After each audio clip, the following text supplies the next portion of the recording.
Your path to financial freedom is simply a matter of you building up enough passive income to cover all of your life expenses. This guy has created a company called White Feather Investments, former veteran. Thank you for your service. Created over 30 millionaires out of real estate, veterans, right? But it's about what we can do to help other people and help them create the life of their dreams. At least that's my mission. Yeah. Right. It's not like when I go into a relationship, I don't think to myself, oh, how can this person benefit me? I say, how can this person benefit my mission? My mission is to help military and veterans and their families live the American dream they fought to protect. Welcome back to another episode of the Cody Cottle Show. Today, I'm honored. I'm honored to have the person that I have on the show today. I got the opportunity to meet you at Greg Reed's house at a men's event that he had. And for those of you who don't follow Greg Reed, I've had him on another show. I spoke on stage with him. I mean, the guy's authored like a bazillion books and done a lot of cool things. But I instantly knew when I met you that there was something special that you had on your life. Just like you've kind of said the same to me. Absolutely. What I love about you, man, is your heart. You know, we got to go to your Christmas party the other day, and just the husband that you are, the father that you are, and then what you're doing in business. This guy has created a company called White Feather Investments, former veteran. Thank you for your service. Created over 30 millionaires out of real estate, veterans, right? And that's just amazing, the impact you're doing. Buddy Rushing, welcome to the show. Thanks, man. I appreciate it. Yeah, it's wild how rapidly we become friends. But in a way, I've experienced it before. And this is what I was telling you at Greg's as we sat next to each other. And I didn't know anything about you. No clue. Didn't even know your name. And we started talking, and then we went and shot pool and everything. And I told you then, I said, we're definitely going to be in each other's lives because you can tell whenever someone has similar energy to you. And I don't mean energy like woo-woo and all this. Yeah. What I mean is like you can feel when they, you know, like for me, for instance, I take myself seriously, but I relentlessly seek humility, relentlessly seek it. And what I mean by that is people who win a lot, like a lot of people listening to this because they're attracted to this type of show, you win a lot, right? People around you, like a lot of people listening to this win a lot. And when we win, we have a tendency to think, wow, I did this. I'm the man. Look how good I am. And that arrogance that comes with that is about the most toxic thing that you can have in your life. And it's the number one precipitator of future disillusionment. It's pride. Right. When you see the people who truly change generations, the people who truly make a massive impact in the world, oftentimes they're the people who are acutely aware of their flaws. They're acutely aware of their limitations, and they seek other people to help do that, right? Yeah. But if you're too arrogant to even think about your own limitations, then you're not going to have sustained success. That's the energy that I have, and that's the energy I could tell that you are excellent at what you do, but I also got a sense of confidence without arrogance. And maybe that's your faith. You got to have humility too, right? Well, absolutely. You have to have humility. You got to know that God gave me my set of gifts and he gave you your set of gifts. And when we come together and we create convergence through that, we can do so much more together, right? Right. But it's about what we can do to help other people and help them create the life of their dreams. At least that's my mission. Yeah. Right. It's not like when I go into a relationship, I don't think to myself, oh, how can this person benefit me? I say, how can this person benefit my mission? My mission is to help military and veterans and their families live the American dream they fought to protect. And they can't live that dream unless they have the financial freedom to do so. That's the central thesis of White Feather's mission. So here's Cody has this set of skills. How can that set of skills, assuming he has the integrity, which we talked about that, right? Yep. Integrity is a given. It's one of the first things we talked about. It has to be integrity, right? So he's integrity driven. He has this set of skills. How can that set of skills further the mission of White Feather? If it can't, then maybe we're just friends. If it can, then maybe we're friends with great benefits, right? So, so that's how I looked at it. And I saw that immediately. And, all signs point toward this being a really awesome and fun and fruitful relationship. Yeah, so thank you. Dude, I'm glad to have you on the show, buddy. Yeah, absolutely. Oh, that was a bad handshake. Yeah, it was a terrible handshake. I went running into this thing here. Yeah, man, it's so cool. Like even the energy that you bring immediately being on the show, because I'm the same way, right? And certain people have a gift and an anointing that God has given them to raise and elevate the belief systems of other people through the way that they speak, the way that they communicate. And you have that gift, bro. And I love that gift. I'm attracted to that gift. I have the same gift. So it's an honor to have you on here. We're going to talk about a lot of cool things today. We're going to talk about what you guys are doing for the veteran community, the impact you're making, but we're going to go so much deeper than that. And I love starting these shows out. When I meet somebody, even you, and we're doing business together and a lot of amazing things, right? Friends with benefits. But one thing that I saw was your heart, and I saw a good heart, and I saw a good man. And I think that is what I look for in people more than anything, is their character and who they are and their heart condition that they have. And I love to ask every guest on my show, what do you value most in life?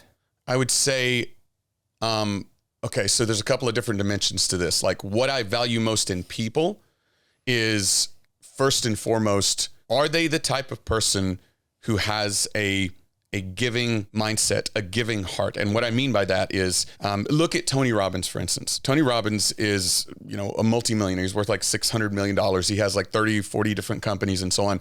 He has done more, in my mind, to change the world in terms of awakening the possibilities and the inspiration and passion and helping heal people. He's a modern day healer as well. And he's changed millions, tens, probably hundreds of millions of lives, not to mention the fact that he's fed over 1 billion people, right? Yeah. People don't talk about that very much, but if you listen to him for half a minute, you'll see that even though he has all the money in the world and he has all the fame and all the success and everything, his mission every single day is to help as many people as he possibly can, because he knows that everybody from Tony Robbins to Zig Ziglar to Socrates to Jesus Christ, they all hacked into this same life hack and said, if you want to get what you want, if you want a fulfilled life, help as many people as you can.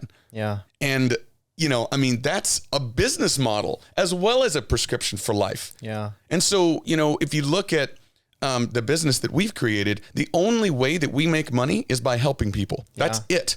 That is it. We help them do deals. We help them learn new skills. We help them execute, their plan to build financial freedom and whatever. And we can talk about that in detail. But the only way that we make money and get what we want is by helping other people get what they want. You can't launch a business like that, which is quite risky, without a giving and abundant mindset, because otherwise you're just focused on margin. Okay. With all that being said, when you talk to somebody, especially in business, that's a rare mindset to have. Yeah. In entrepreneurial world, not so much. There's more people as entrepreneurs. In the corporate America, you almost never see it. Yeah. Almost never. As entrepreneurs, you see it more often. And so that's what I value. I value that in people, especially that I do business with. But what do I value most in life? I would have to say it's the beautiful opportunity to surround yourself with people who you make their life better and they make your life better. That is a beautiful opportunity if you think about it. Yeah. Because you can spend your time, you have X amount of years and days on this planet to do whatever it is that you want. And we've all done a lot of different things, right? But I've never gotten more fulfillment out of interacting with the people in my life where it is a mutual love. It's a mutual benefit. Yeah. And I know that sounds sort of philosophical and ethereal, and I probably could have said I want to build these massive things, or I want to go to the moon, which I do want to do, right? And I have that on my plan. I think we're gonna be able to do it soon. I think we're absolutely. I think they already started selling tickets. They have started selling tickets, and Bezos and Blue Origin are building the O'Neill colonies around the moon that we're going to be able to go to, and then you've got the lower Earth orbit. I'm like a huge space nerd and everything, so like I will absolutely go to lower Earth orbit. But we have all these things, and those are really cool and everything. But when you say what do you value most in life, it can't be money. It can't be individual experiences. It has to be something more holistic than that. And so to me, it's one word: relationships. Could probably cut out half of that other stuff and just skip to relationships. The fluff was so good though. And I love that, man. And just the heart that you have of surrounding yourself with people that mutually you make one another's lives better. And not just on a financial point, even as a human being, right? Yeah. You know how I know that like you're not just saying this? So when we were at your Christmas/birthday party in your fire pit up there, I was sitting around there with a group of people, me and my fiance, and 3 of these guys were in your White Feather Investments. They do business with you. And I always love when I hear how other people talk about somebody and what they're doing. And I can tell you the premise of the entire conversation was around that exact principle. Oh, really? It was very powerful. I wish I could tell you their names. There was a lot of people there that night. But it was really cool. Just about helping other people and creating relationships. Admiration of you and the community and what you guys have done for one another and the impact that it's made. And that's what it's all about, man. Like, I don't know how like you came up and stuff, but what I've learned is get in proximity to people that also desire to grow in their life and to do amazing things and are incredible human beings. And when you put those people in proximity to one another, there's a natural elevation of belief systems, elevation of results that you get, elevation of the way you think, your skill set, your habits, your actions, all of it elevates because you've literally just placed yourself into an incubator that rises the tide. So rising the tide, that's a huge point. Let me ask you this question. Do you think in general, and this is not a loaded question, tell me your actual thought, and then we can discuss and debate because maybe we disagree, maybe we agree. I don't know. Do you think it's better to compete or to collaborate? Collaborate.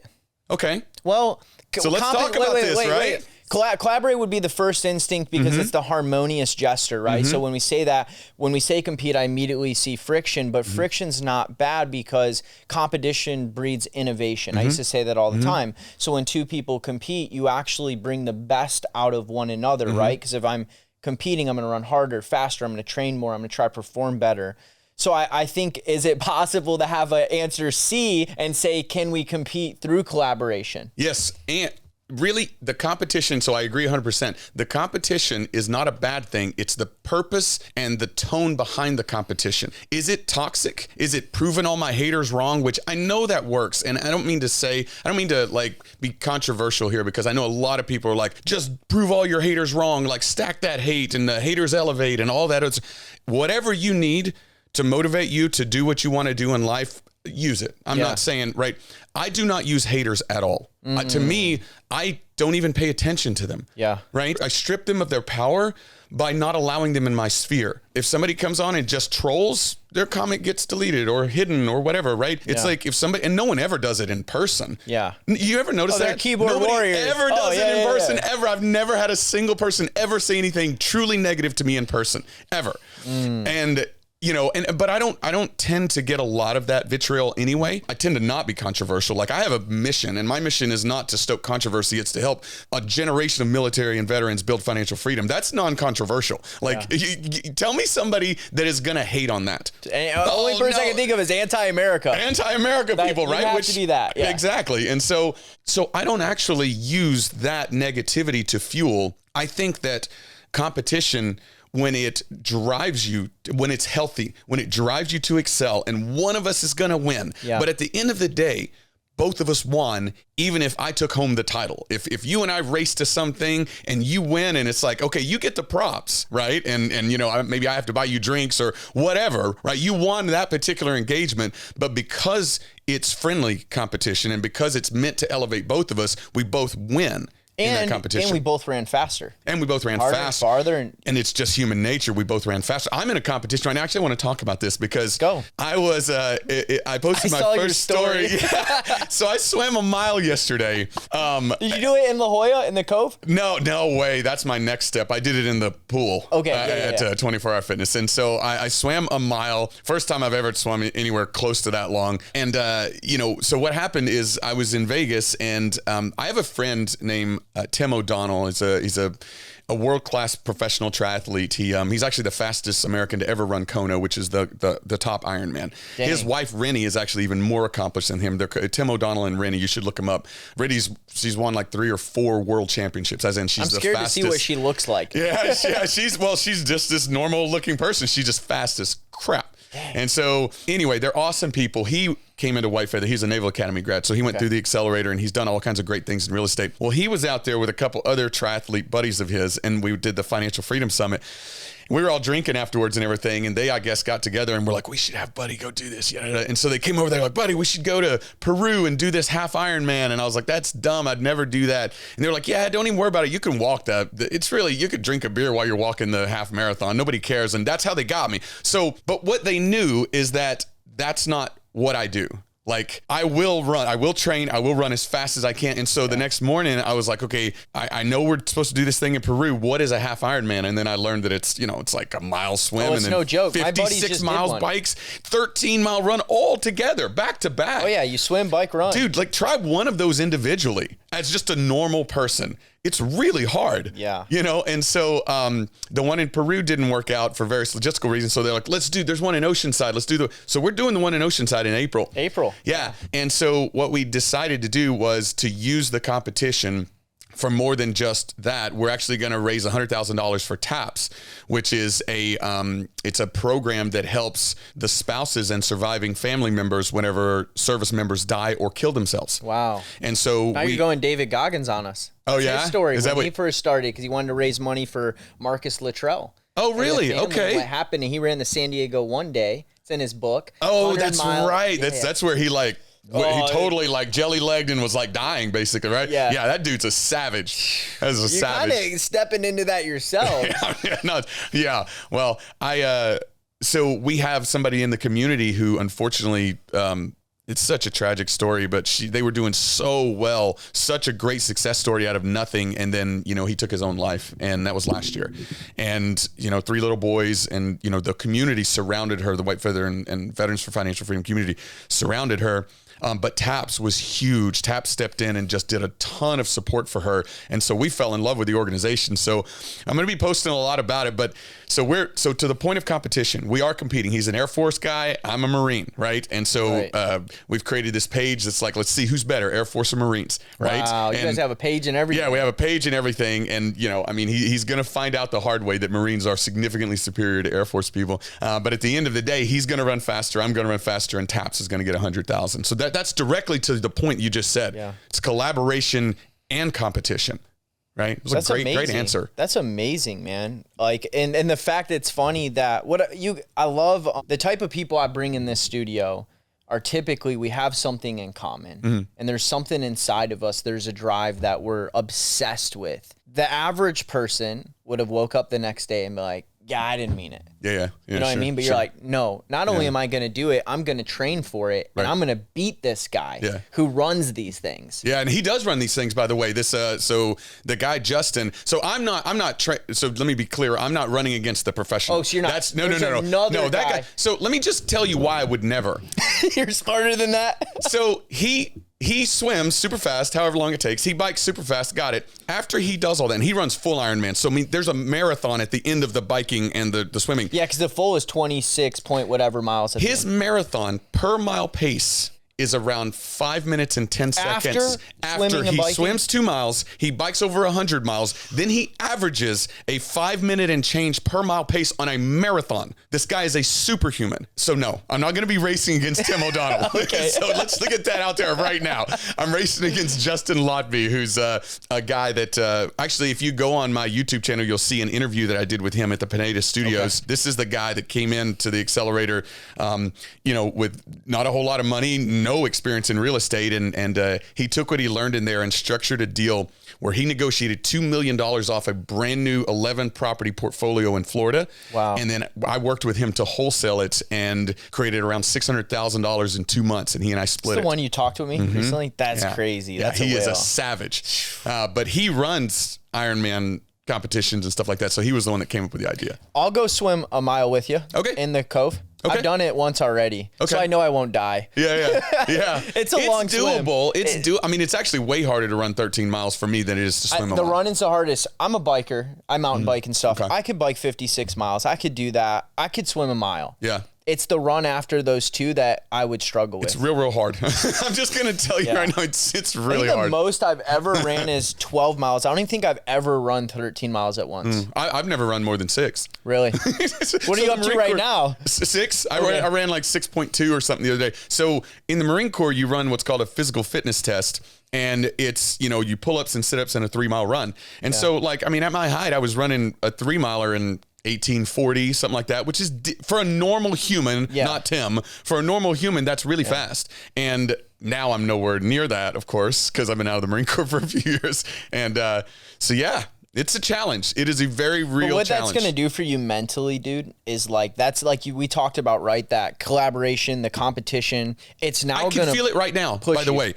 I can feel the buzz in my heart right now when thinking about it, because I trained like 3 days ago. I biked like 22 miles. I did hour increments. So I biked like 22 miles in an hour, and then I swam for an hour, and then I ran for an hour, right? In 3 consecutive days. So you're starting to get the body used to it. I'm starting to get the body used to it. But thinking about it, literally when you said that just now, it reminded me in my mind of what I've done this week. And I got this rush of joy and it pride. Translates. Like when you do things outside of what you thought you could do, or you don't normally do physically. Now in the business world, there's this level of like, cause you hit the wall, right? Like there's this saying in running, the wall, right? And you have to like get through the wall, and it's hard. And you hit a couple walls in races that long. Like you're going to hit a wall, maybe in your swim, you got to push through. You're going to hit a wall in your biking. You might hit 2 walls in that run. A whole bunch of walls in the run. And you got to keep pushing. But every time you do, there's this like, I want to quit voice, and you just don't listen, and you shut it up. Or like Goggins would say, you rear naked choke that MF, you know what I mean? You keep going. Yeah, I call it staring into the void. I'll tell you another story, and this is relevant. So I did, a career in the Marine Corps, and I was a combat engineer, and I did 3 combat deployments, and one of them was as an infantry guy, and 2 were at combat engineers. And so being on the ground like that, for those that don't know, it involves a lot of like counter IED stuff and a lot of like blowing stuff up and things like that. And it's very kinetic is what we'll call it. That's the term we had for it.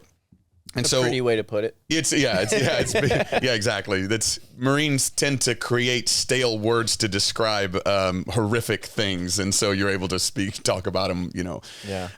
And so anyway, we as part of that, you run into all kinds of opportunities to be afraid or opportunities to be overwhelmed or whatever. When you get out of the Marine Corps, right? This is life in San Diego, like.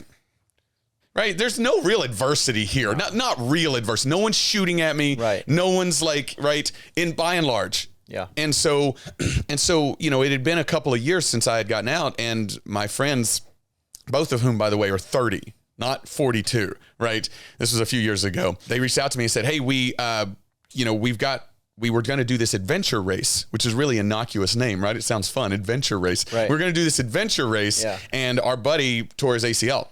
And so we were like, who's crazy enough to join us with 2 months of preparation for this adventure race? Well, let's call Buddy. And so they called me, and I was about to turn 40, and it was kind of freaking me out, right? And so they were like, hey, we want to do this adventure race. And I was like, yeah, I'm in, let's do it. Turns out it was a 3-day and 72 hours. They drop you off on the west coast of Florida, and you have to bike, canoe, and trek for 72 straight hours till you get to the east coast of Florida, right?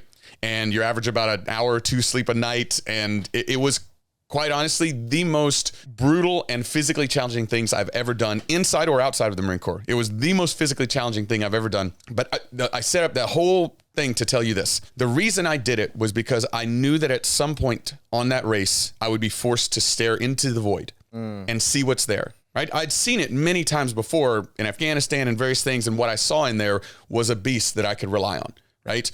But I'd been out. I'd been living the cushy life. I'd gained some weight. I'm a civilian now, right? I'm a veteran, but like I'm effectively not, living that life. San Diego, but we live in San Diego. It's soft here. City in America, like it's super soft and wonderful here. It's like paradise, right? So I've been living in paradise for years, and I didn't know if that beast was still there, because I hadn't looked into the void. There was a 40-hour stretch, 38-hour stretch, I think, where we were canoeing, and we were canoeing for it was 40 miles, and it took us 18 hours. That's what it was. 18 straight hours and I don't mean we took a nap or we had lunch, or 18 straight hours of canoeing. Right. And it was through the night. So we started at like 8 o'clock in the evening, and then it was 18 hours of straight canoeing. In the dark. And I had a headlamp in, and a headlamp through the marshes of Florida. There are flies and bugs and everything just smacking you in the face. Gators everywhere. You could look around. You see their eyes like shine whenever you look around, and you see eyes shining everywhere. And then randomly, like we would run into like a submerged like cypress stump, and it'd be boom, and hit you and almost knock you over. And so you were constantly looking and on edge.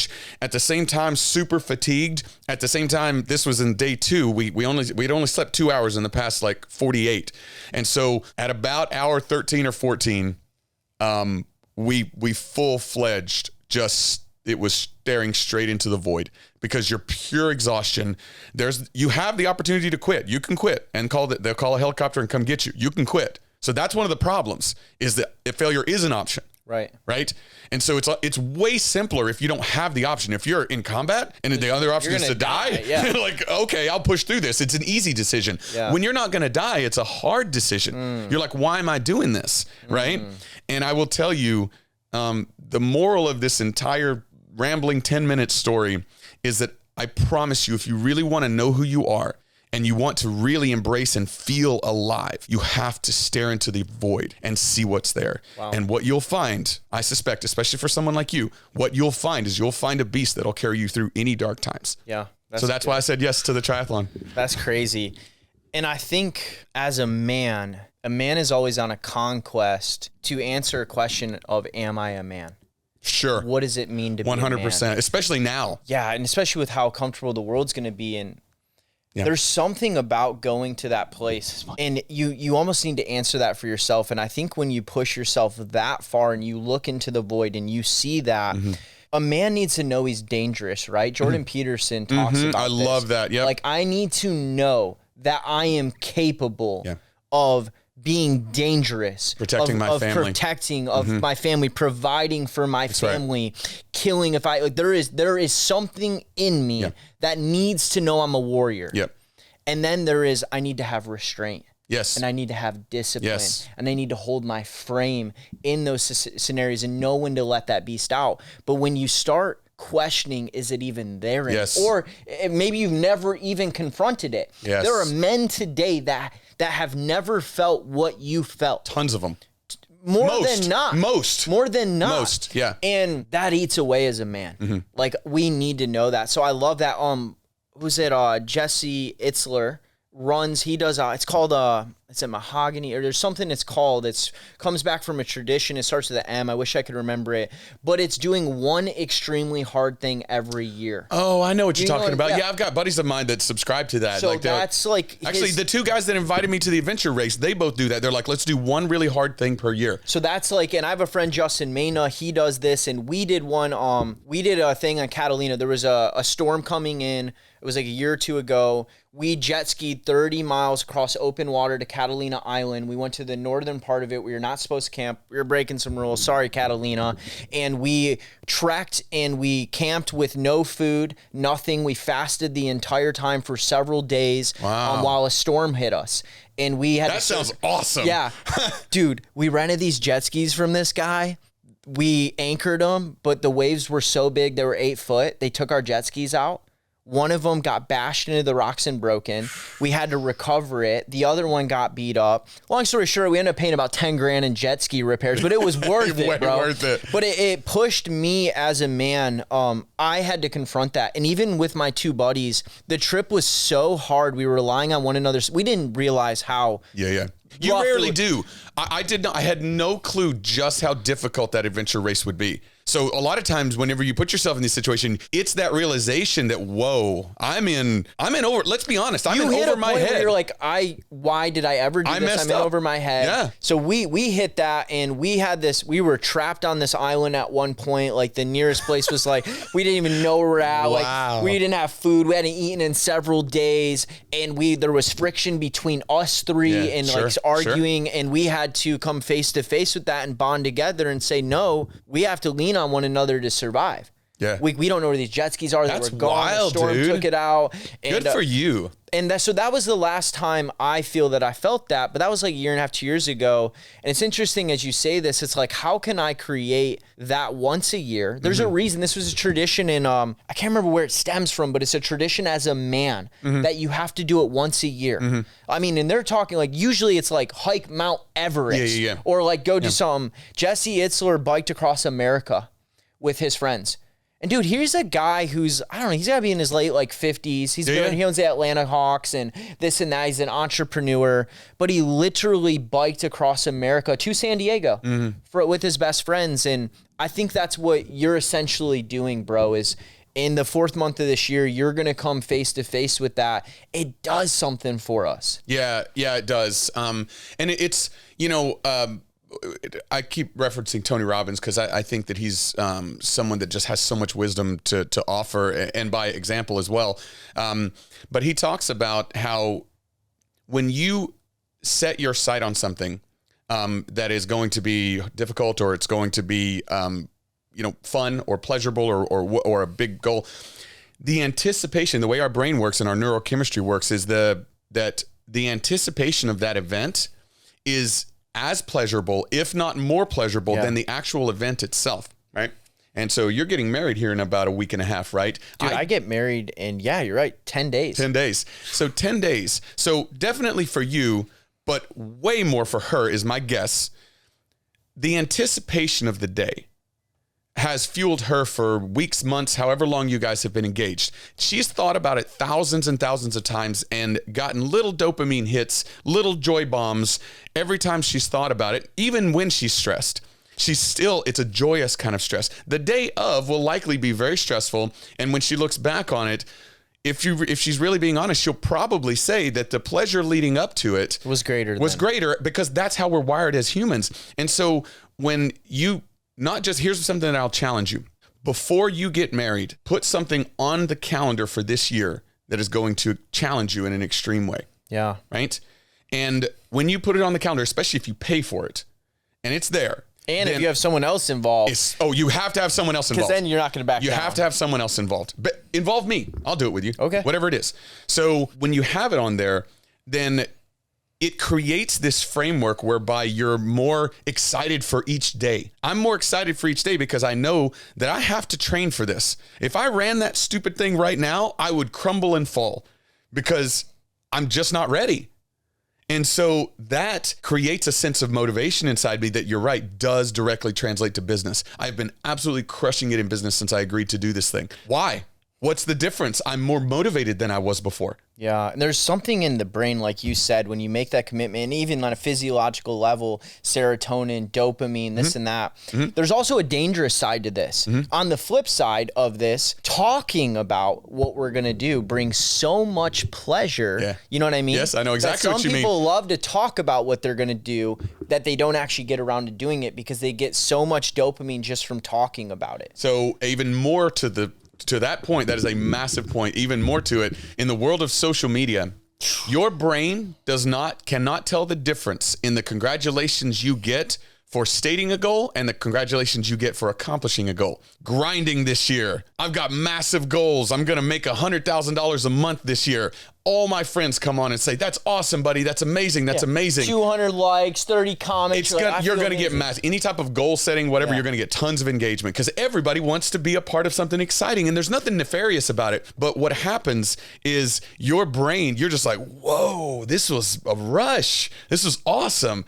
I feel good. I'm good for today. Let's just go ahead and call it a day because I feel so good for what I've done today, even though all I've done is make a post and been congratulated. As opposed to if I didn't do that, then I would have been like, okay, here's my goals. I need to work. So yeah, it's an interesting. That's why it's like almost better to talk about, don't announce the move until you make it. You know, we've all heard that, right? It's almost better to be like, I set out to do this year and we did X, Y, and Z.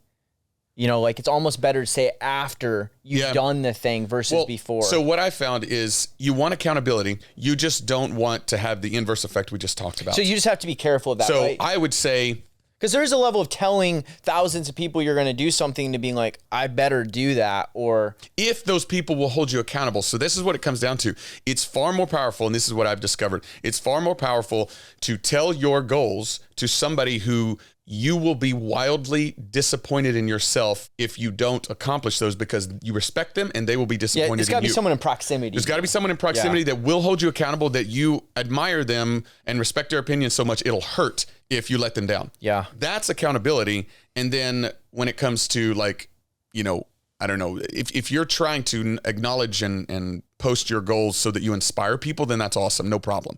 As long as you have an accountability measure that makes you do the hard work. Don't post goals every year that you're not going to hit though. Right. You know what I mean? Right. I want to see what this thing, I think it's called a Misagi. Yeah, it is Misagi. Misagi is a Japanese Shinto practice of ritual purification by wash. Well, maybe that's different. That might be something different. All right, I thought it was a Misagi, but it's something along those lines of doing that hard thing. All right, we went way off track. Yeah. I'm going to bring it back. Before the podcast, I had asked you about something that you feel called to speak on. And there was a theme of resilience that we were talking about through this show and before the show. And I want to bring it into for the listeners and the viewers. How has resilience played a role in your life? What does that mean to you? And can you kind of just share with us some of the stuff you were sharing with me before we even went live? I stumbled into this realization because I had nowhere else to turn. I grew up on food stamps and WIC and welfare and, in a kind of a large family. I'm the youngest of 5. And, we had all the struggles that poor people have. You tend to, whenever you're struggling financially, extremely struggling and, trying to put food on the table and doing all that, you tend to eat less healthy. You tend to not, prioritize, exercise and things that are healthy. And oftentimes you're ashamed of your situation. So you'll do things to escape, whether it's drugs or alcohol or whatever, right? That just tends to be what I saw. Yeah. And all of that just creates more pain. Oh yeah. And so I grew up in that environment, with a strong desire to get out of that lifestyle. And fortunately, my mother and father really prioritized education. And so we all got good grades. Even though we were super poor, we all got good grades. And so I got grades were good enough to get accepted to the Naval Academy in Maryland. And I got there. And for the first time in my life, I was not even close to the top. I graduated top of my class in high school, but I realized in rural Tennessee and rural Louisiana, top of your class does not mean the same thing as top of your class in, Boston or, whatever, right? So I get to the Naval Academy and everybody there is a multi-sport letter athlete. Everybody there was 4.5, which I didn't even know was possible. Right. I thought 4.0 was the top. How do you get over 4? Yeah, they were like 4.5. They validated. I remember going in and I had never taken chemistry, calculus, or physics in high school because they didn't offer them. And so I got there and there were people that validated calculus. Validated means like they took a test and didn't have to take calculus because they already had mastered it. I was like, whoa, right? So I was surrounded by all these people that were so superior to me in almost every way, athletically, academically, and so, and even to some degree, maturity, because they had been forced to prepare themselves for this type of rigor. And so I didn't even know how to study. I'd never had to study in high school. So I all of a sudden am just getting waxed from every corner. And if I fail out of here, I don't have enough money to go to college. So I'm working at Co-op. I'm working at Walmart. That's my life if I fail out of here. And so I was scared to death. And I remember thinking, okay, I used to think I was the most talented kid in high school. I used to think I was the smartest kid in high school. Used to think I was physically the most powerful or gifted kid in high school because in my high school, you could make the argument that that was the case. Right. I am now none of these.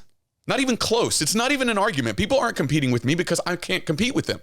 And so once you're stripped of all that identity, what are you left with? And I remember thinking to myself, and I prayed about it, and I was like, what do I have? Yeah. And this is going to sound silly because it's a movie.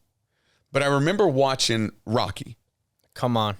And I took from it, not this guy's a really great boxer, because he wasn't. He wasn't a very talented boxer. He was a phenomenal warrior. And the way that he won, and the storyline was, it isn't about not getting hit. It isn't about not having adversity happen. It's about, even though you're not the most talented, you're not the fastest, you're not the biggest, you're not the guy with the right family name, any of that, you never stop. You just keep moving forward no matter what. And eventually the wall will break. Yeah.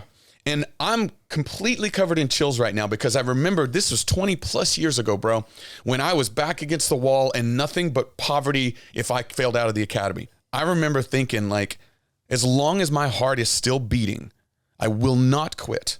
I got a tutor. I groveled to the professors to let me do extra stuff. I studied, I remember I slept an average of about 3.5 to 4 hours a night because I would spend every single waking hour doing everything I needed to do to stay there and to claw my way through there. And I eventually did make it through and graduated with the same degree that everybody else did, got the same commission everybody else did. And now not a single time in my Marine Corps career, which was extremely successful, did anyone ask me what my grade point average was at the academy. Not a single time. Nobody cared. And so I learned from that. I'm like, man, So I'm never going to be the most talented for sure. I'm never going to be the smartest. I know that. And I'm never going to be the strongest or the biggest or the fastest or any of that. But what can I do if I never give up? Like if no amount of adversity ever causes me to think I'm a loser.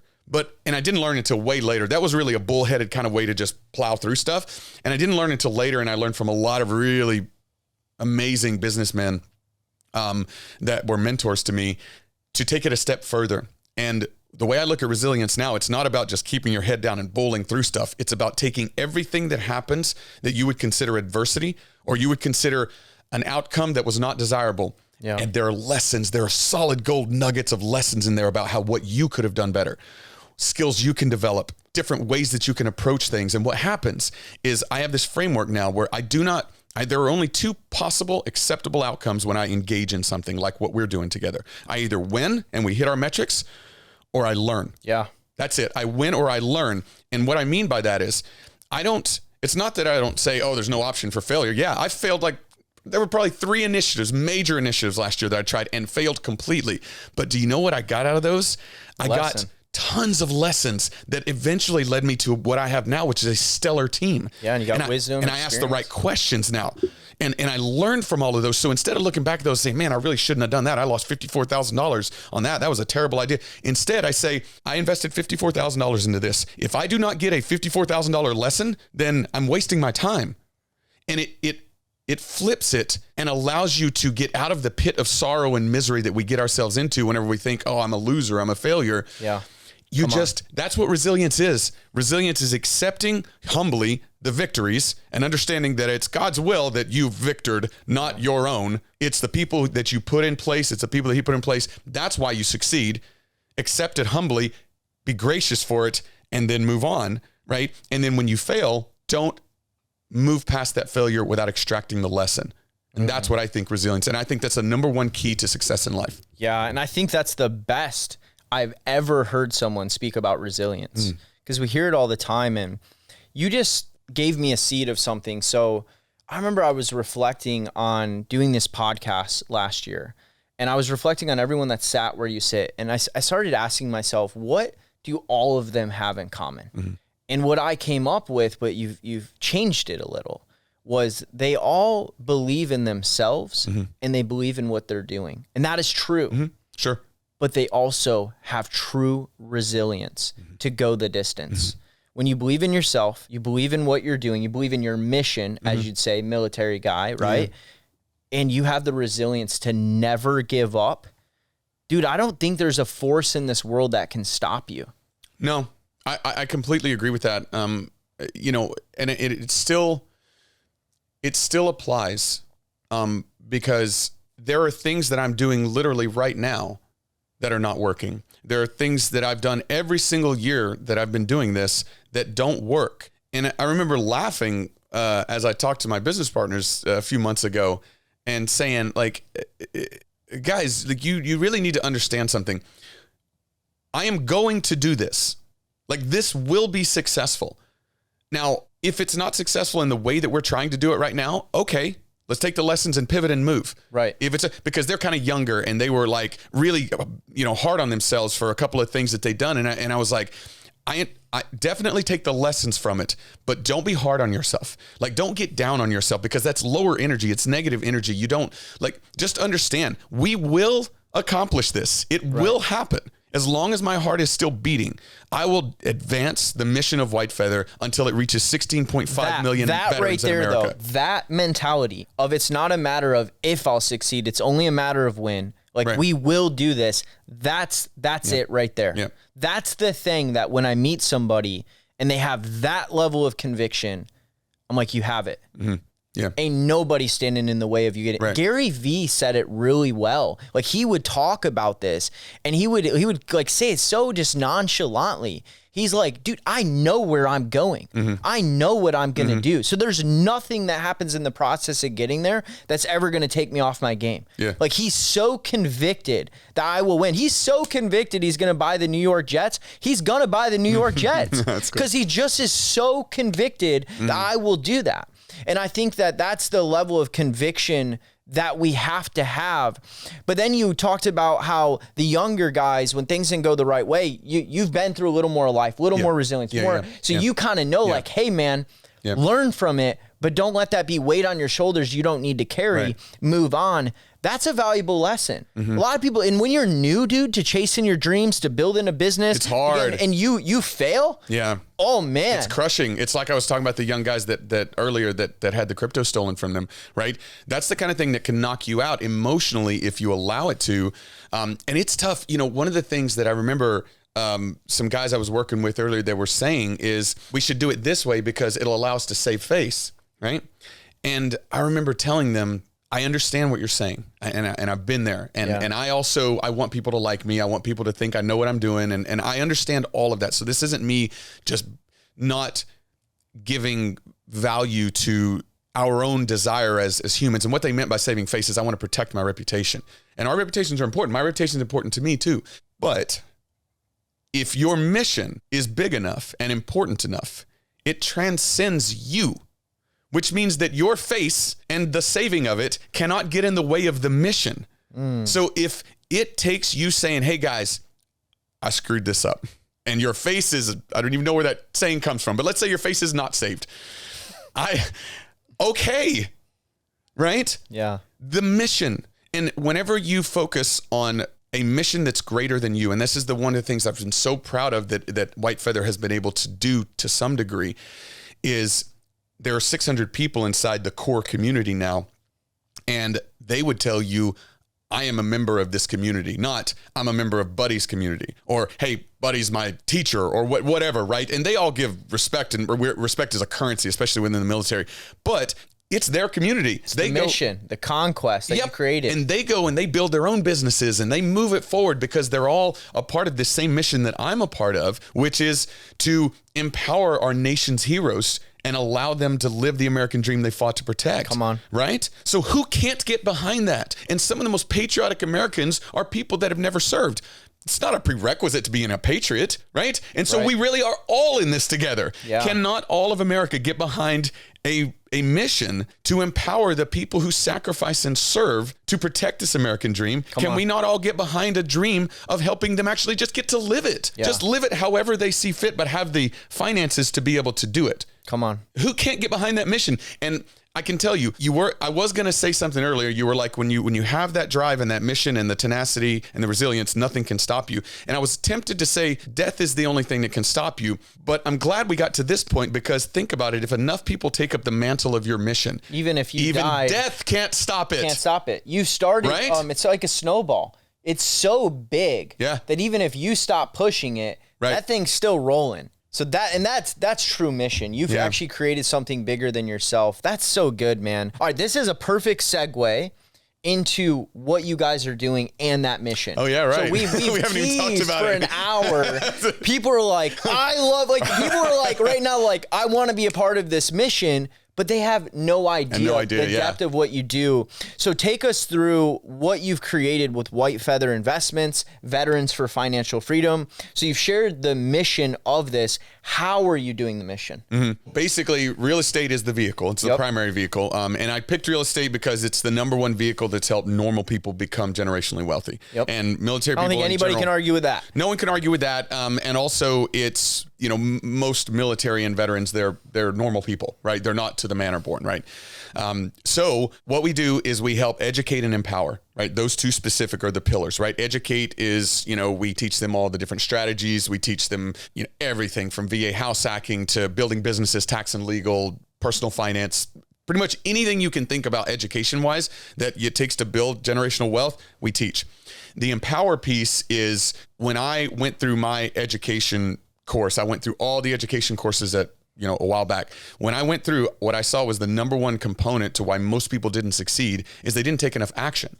They would go through and they'd get the education, but then they wouldn't take the right, they'd design logos and get business cards, but they wouldn't make offers. It's the people that succeeded. The people that succeeded were the ones taking all the action. And so I decided to create a community where it's centered around action. And then you just surround that with education. So it's educate and empower. So we educate them. We have training programs and various things like that. But then we empower by making deals available, turnkey rental properties in throughout the country. We have syndications. We have something called the White Feather Freedom Fund and various other funds they can invest in. We have wholesale opportunities and really the suite of different options. It's like your path to financial freedom is simply a matter of you building up enough passive income to cover all of your life expenses. Yeah. So that's one of the things we do at the very beginning is say, how much money would it take passively per month to pay all of your bills? And then you can choose to work or not. Yeah, right? Did you guys catch that? Like, I love Robert Kiyosaki's cash flow game. And that's where it comes from. This all comes from Uncle Bobby. Yeah. So how, like, that's so important though. Guys, think about this. Like, as average people, we're trained to become employees. We're trained to go through school and kind of run on a rat wheel. What Buddy is saying is when you invest your money, you buy real estate, you buy homes, they produce cash flow from the rent and different things like that. And that cash flow covers all of your cost of living and your expenses. That's true financial freedom. Is that correct? Yes, 100%. And I would differentiate that financial freedom from someone saying, I want to be a millionaire. Okay. Because there are people, tons of people that I know that have $1 million of net worth through equity or stocks or whatever. And they absolutely, without question, are not financially free because they can't just walk away. They can't walk away from their job, right? They can't meet me on a Tuesday at 2 p.m. for, a drink. Right? Because they're working, because they have to work. Yeah. That's not true financial freedom. Wealth and financial freedom are two things that you can have both, right? I believe that financial freedom is more powerful than wealth, but I think you should have both. I think people think they want wealth, but when they get wealth without financial freedom, they find themselves in a place understanding that wasn't what they really wanted all along. And frustrated because of it. Yeah, they're like, man, I make $1 million a year, but now I'm committed to raise my lifestyle. 80 hours a week. I gotta I'm working 80 hours a week. All this stress. I'm having medical issues. They don't actually have the freedom they really want. Yeah, more common in California are equity millionaires that are like, and I've heard this, hundreds of times. They're like, I have $1 million of equity. I bought a house when I first moved here, and then we moved into another house, and I rent this one out. So I've got one rental and a primary home, and I have $1 million of equity spread across the two. But bro, I can't like just go on vacation whenever I want to. I can't afford to get a nicer car. When my car breaks down, I'm super stressed because I know it's going to be like $3,000 to fix it, and I don't have that much say. Right? It's like they're like, I'm a millionaire, but this is not what being a millionaire is supposed to feel like. Yeah. And it's because they're not financially free. Let me try to tee it up a little bit. Okay, so that's the difference between wealth and financial freedom. If you, as we wrap up here, buddy, were to give 3 practical steps for every person listening, this practical takeaway, tangible things that they can do outside of, I'm going to give them a call to action of a way they can get more education from you. Sure. But outside of that, what are 3 things you can give us right now? Yeah, I love the 3 thing question because we had sort of, I don't know, you call it an epiphany or whatever, last year when we were talking about, we had a ton of people flood into the community last year. And a lot of them were like, hey, bro, I don't have enough money to buy a rental property. I'm barely making ends meet. I want financial freedom. I hear you. I serve my country and I want to live financially free, but I don't have enough money to invest. Yeah. So how do we do that? And I started really thinking about it. And my initial reaction to them was, well, you don't need money. You just need, and I started thinking about it and I was like, well, what do you need? Because I know for a fact you don't need money. I know for a fact because there's been so many examples of people that have come into our organization without any money. And like Justin, did the $600,000 wholesale, made $600,000 in 2 months with none of his own money. So you can't tell me that you need money. Yeah. So what do you need? And I thought about it for a while. And I eventually created this framework that now is the framework for Veterans for Financial Freedom, right? So our larger community, which is a free community, is Veterans for Financial Freedom. And it's the one that is the community that, for me, there's 16.5 million military and veterans in America at any given time. Yeah. And the goal is 16.5 million people in VFF. Come on. So what do you need?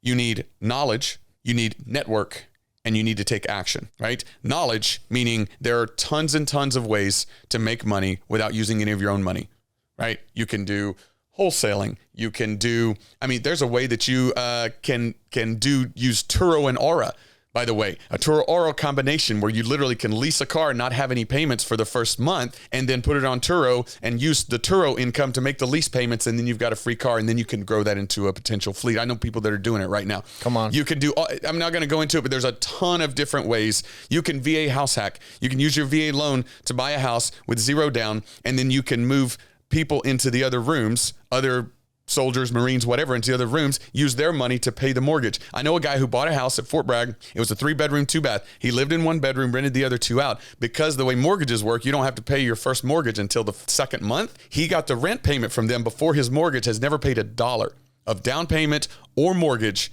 ever on that property. And now he's only got to live in it for a year, right? Or you have to you have to have the intention to move into it as a primary home. That's it. Right. So he got orders. Well, I think he did live in it for a year, but if you get orders or anything like that, because that's with military. Yeah. They're just like, whatever, you can get orders at any time. And so, but yeah, you have to buy it as a primary, but you can rent the rooms out. It's called VA house hacking. He has never put $1 into it and now has like almost 200 grand of equity in that. He didn't need money. He just needed knowledge. Borrow against that, buy more homes, continue. And snowball, right? Yeah. You need knowledge. You need a network. So what I tell people whenever they are able to come into the White Feather Network or VFF, there is every bit of possible natural resource in this that you could possibly need. You need knowledge. You need a partnership. You need people to find you deals. You need capital. Capital is the easiest thing, right? That's the number one thing most people think that, oh, I can't get into real estate. I don't have any money. It is the easiest thing in the world to access capital. You do not need money. You need access to money. And so inside this community, you have all of the natural resources. It's up to you to plug into those and take action. The one thing that no one could provide to you, and it's the number one differentiator between people who dream and people who turn those dreams into reality, is action. Yep. Right? That's it. So you don't need money. You need knowledge. You need a network that has the resources that you need, and you need to take action. Those are the 3 things, no matter where you are. I tell people all the time, it doesn't matter where you start. It just matters that you start. 150 grand in credit card debt. Okay. That's a place to start. I've got a guy in our community who started there and now he's credit card debt free and has 4 investment properties. Come on. Right? You can't tell me that you're in a worse situation than 150 grand in credit card debt. But if you are, there's a way out of it. We literally have a fund that helps. This is a complete tangent, but we have something called the Shield Fund that basically helps invalidate toxic debt. And we do that by using the legal system to work with the collections agencies and basically invalidate the debt. And then we help them repair their credit. We get them back on a path to being debt free. There's answers to any question that you have. In America in 2024, there is no excuse whatsoever for someone not to start building financial freedom, no matter where they are. Dude, I couldn't agree more. All right, so as we wrap up here, we are going to be doing a webinar coming up that people can be a part of. Oh, yeah. So let me ask you this. Can someone that is not a veteran join the webinar? Yes. So a couple of reasons why. One, the webinar's free and it's going to be good information. And it's like good information, Great not information. like dog and pony show. No, it's actionable information. And you guys are is this the one where you guys are teaching them how to make that money in a certain amount of months? Tell 100%. Them about that. Oh God. So there's one, so there's a program where it's literally you're creating a merchant account. The person essentially that's leasing that merchant account is going to give you $1,000 a month for a minimum of 9 months for 10 hours worth of work. Right? It costs no money. Inside our community, you're handheld guided through the 10 hours of how to set up the merchant account. And then you get $9 grand for 10 hours worth of work. Right? And no risk. So like, we're going to be talking about that. And if you want to come on the webinar and like take that, and that's just like a bonus here you on go, top of what he's going to teach. I don't make any money off that, by the way. It's not a program that I run. It's something we're in affiliation with, but I don't get any money from him for giving him people. So I'm just doing it as a, hey, here. Right? Yep. But what I would ask anybody, so the way that we do it is it's like the USAA model. If you've served, if anybody in your family has served, right? So if you got a spouse who served, a son, father, grandfather, that kind of thing, then you're eligible to be part of the community. Why? Because it's not just about the service member and their sacrifice. It's about their family members and how much they sacrifice as well, right? And remember, I told you, right? Being a service member is not a prerequisite for being a patriot. And in fact, there are many, many more patriots that are not service members because there's so many more Americans that are not service members, right? Love this country. Right? And stand for what it was founded on. Of course. Yeah. Love it. Absolutely love the freedom in this country. It's helped a guy who's like my mom's Mexican trash from Mexico and my dad's white trash from South or East Texas, and America doesn't care, right? Like, you know what I'm saying? You can be what you want to be regardless of the station you were born in. And that's why I love this country.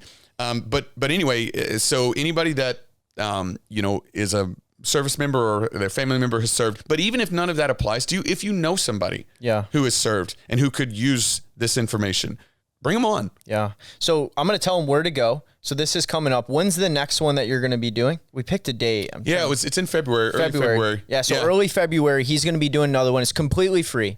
No cost to you guys. Yep. And you're going to want to go to veteransforfinancialfreedom.org. And then there's a /, but even on that website, you can go under the events and you can find the opportunity call where they're going to go through everything. I'll be on there with Buddy as well. I mean, that's a gift that he told me he wanted to give to you guys, to the community, to come on there. Why should somebody show up to this?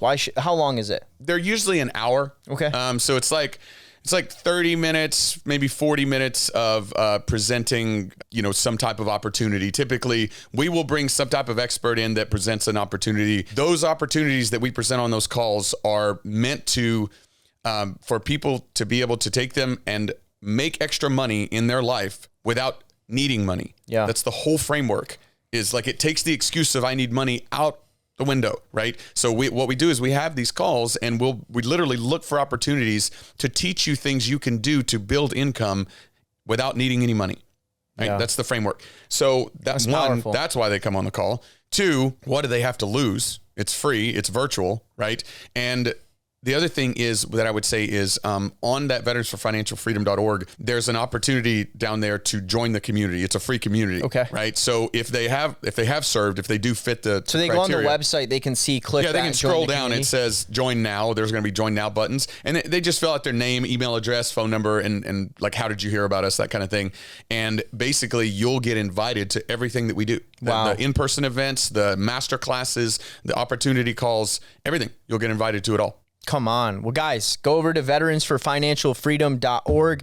Take advantage of this. And Buddy, where can people connect with you online? I know you got some fire content, some great value and wisdom that you put out. Where can people find you? Yeah. So my actual name's Edward Rushing, right? Which I'm pretty sure that, so my accounts are verified. Facebook makes me use Edward Rushing. And so it's the Edward Rushing with a blue check mark. And then Buddy Rushing is my nickname. So Buddy Rushing on Instagram. And it's also the one with the blue check mark. And then I also have a YouTube channel that's linked to all of those. The YouTube is where I put a lot of the really long videos. And the YouTube's under Edward Rushing or Buddy Rushing? Okay. Buddy Rushing, yeah. So Instagram and YouTube, Buddy Rushing. They can look you up. Facebook, and Edward LinkedIn, Rushing. Edward Rushing. Yeah, they're the more professional, I guess. Professional, yeah. Ever since they did the verification and the ID tied to it. Yeah. Awesome, guys. Well, go follow Buddy.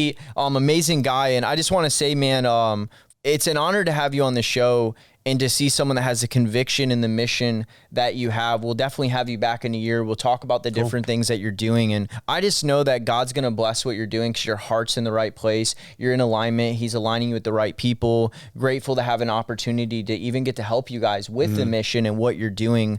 So I'm excited, man. I'm excited to see what God does in your life, what he continues to do through your life, because you've already done incredible things. And thank you for coming on the show. Thank you. Yeah, it was great. A lot of fun. I appreciate it. Yeah, man. And for everyone tuning in as we wrap up here, guys, don't just let this be a podcast episode that you listen to driving in your car and you forget tomorrow. What were the 1 or 2 or 3 things on this episode that Buddy shared with you that you can go implement in your life today? Like he said, the third thing is take action. And there was a time in my life where I was you. I was in, a bedroom that I was renting, listening to podcasts, dreaming of moving to California and building business and being in rooms with guys like this. A time I was driving my car and dreaming of the life that I wanted to create, still living in poverty, still in that environment like you kind of hit on.